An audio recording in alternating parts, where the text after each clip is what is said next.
shine on forever. Dear AUP, Adventist University of the Philippines, the mother and flagship of all Adventist educational institutions in the Philippines, located in the beautiful and picturesque campus on the rolling hills of Puting Kahoy, Silang, Cavite. For many of us, it was Dear PUC, Philippine Union College, in the old Baeza campus, which now only exists in our memories. For generations as students and alumni, we have sung On Ever Onward, Dear PUC. And now AUP, pledging to be always true and faithful, and honoring her by our deeds and praises. But who was the man behind the music and words to this inspiring song? He was Honesto, born to Macario and Maria Pascual. He grew up in the first PUC compound in Pasay City, and then in the Baeza campus. From the time Honesto was an elementary student, he participated in adult musical events, showing early his love and talent in music. Having inherited his father's gift for composition, he delighted his teachers and fellow students with his own compositions. In May 1937, Honesto married Josefina Consol, a lovely girl from Batangas. To her he wrote and dedicated the song Mi Azucena, My Pure White Lily. This lovely couple was blessed with 3 attractive boys, Delio, Jomi, and Honesto Jr. This is the class of 1937. And if you will notice, Dr. Imperio, who is deceased, and Kirante, who is also deceased. And among the graduates was Honesto, who was awarded the degree Bachelor of Science in Education. The college voice editor described him as full of humor, enthusiastic, a lover of music, and a composer. My dad composed quite a few pieces, and from what I understand, every time he had a new girlfriend, he composed a piece for and dedicated it to her. And I don't know how many there were. I know I have about 2 or 3 here, but I'm sure that he had some others. Like this one song here, he titled it Just You. I don't know who that Just You is. Here's another piece that my dad composed, but this time he collaborated with Mr. Meliton Zamora. It's Nestor's father. And here's another piece that he composed, I'm Lonely.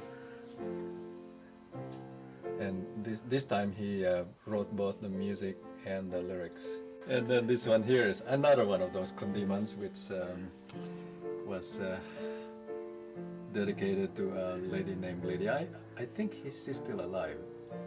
And there's another one, Longing for You, lyric. And my dad must have been a very romantic person. Few of the more than 40 songs that he wrote have survived, but in the hearts of thousands, Shine On, Dear PUC, has been forever written. He also has a hobby which I wish that I could have inherited, and that is he was very good in cabinet making. In fact, he built organs, you know, those pump organs. He built some of them, and unfortunately, you know, we don't have anything. I have very, very good memories of my dad. I know that he used to take me for bike rides, go to the PUC campus. It was during the war. I was 3 years old when we left Cebu. I believe he was treasurer of the East Visayas. You know, he was the only son, actually the only child, and so when the war broke out, he wanted to go back and be with my grandparents.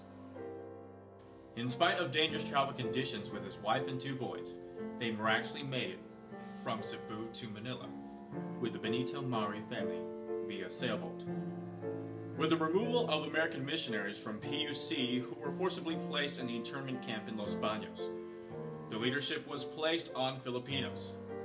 Ruben Manalasay was appointed president and Honesto treasurer and business manager. In spite of the war, all went well till 1944, when the college board voted to sell pieces of school machinery to raise funds for the college. Among those present in the auction were Japanese, and Filipino guerrilla fighters who were not recognized. Honesto was caught in the middle of a bitter confusion among rival bidders for a 17 horsepower generator, and he was reported to the feared Kempetai, the Japanese military police. You know, I was 6 years old when we lost my father. I was the one that called him from the office. I know it was October 12th when he was taken from us around 3 o'clock in the afternoon. And a group of actually there was a jeepload of Japanese that came to our house. And my mom asked me to call him because they said, oh, we just want to ask him a few questions.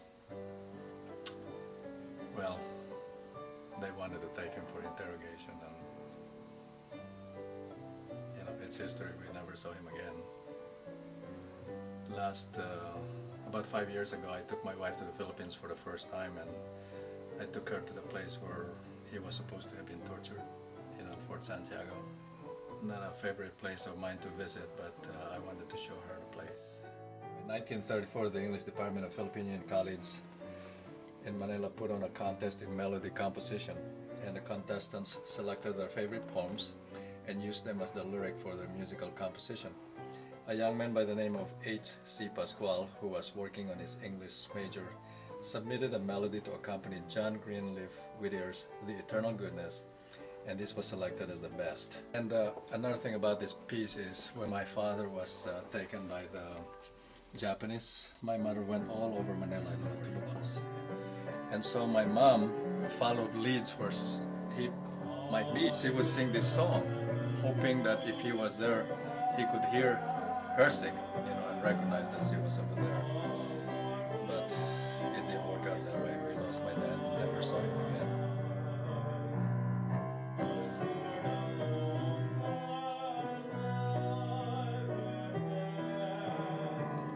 An interview with Dr. Manalaysay revealed that before his arrest, Japanese asked Honesto to give them the drums of diesel the college used to power the electrical generator. He told him he did not have the authority to comply with the request because the decision belonged to the school board. This said, was one of the reasons for his arrest. After the war, a Japanese family friend reported that Honesto was starved and tortured daily in Fort Santiago. And in some instances, he was revived by a doctor only to be tortured again. But through it all, his lips remained sealed. Not one word betrayed the trust that was his. We, sons and daughters of our great AUP, all stand proud to give tribute to this illustrious gentleman who gave us our great and inspiring song, but most of all, for giving his life for our dear alma mater, and, most importantly, our native land. Mr. Honesto C. Pascual, you are in the truest sense a hero.